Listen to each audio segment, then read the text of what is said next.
Okay, but now for my most favorite part of making bread, we're gonna slice into this bad boy.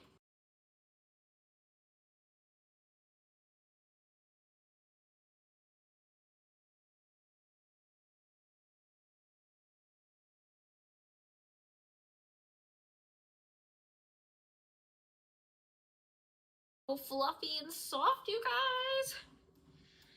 Now, obviously, I have to taste this bread, so I have butter, because you can't have bread and not have butter. And we're gonna give my homemade bread a whirl.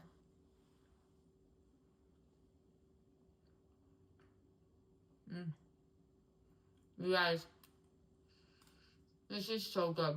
Oh my God.